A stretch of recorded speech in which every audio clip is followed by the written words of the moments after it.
नमस्ते दोस्तों, मैं आज्ञा सिंह चैनल में आप लोग को नमस्ते करती हूँ। मैं अच्छी हूँ, आशा करती हूँ आप लोग भी अच्छे होंगे। आप लोग के सामने मैं एक नाच पर का गीत गा रही, पसंद है तो लाइक कीजिएगा, सब्सक्राइब कीजिएगा। अरे का करे जैब राजा दिली हो, जिला घर ही में हिली।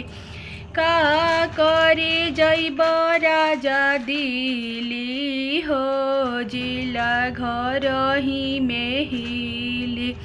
दिली जे जैब तो दिल देके अइब, दिली जे जैब तो दिल देके अइब।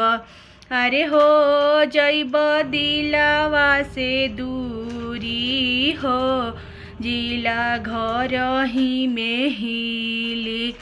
हो जैब दिलवा से दूरी हो, जिला घर ही में हिली। अरे का करे जैब राजा दिली हो, जिला घर ही में हिली।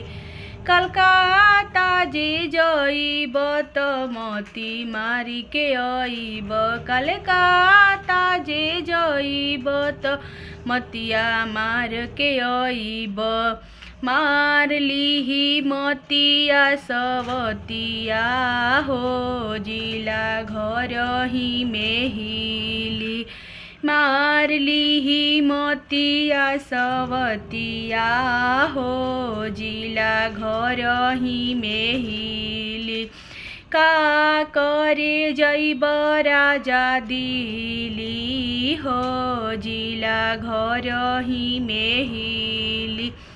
काम कमैह राजा कमही हम खइबो, काम कमैह राजा कमही हम खइबो। मत होइह आँखिया के ओझल हो, जिला घर ही में हिली। जान होइह आँखिया के ओझल हो, जिला घर ही में हिली। का करे जैब राजा दिली हो, जिला घर ही में हिली। दिली जे जइब तो दिल देके अइब, दिली जे जइब तो दिल देके अइब।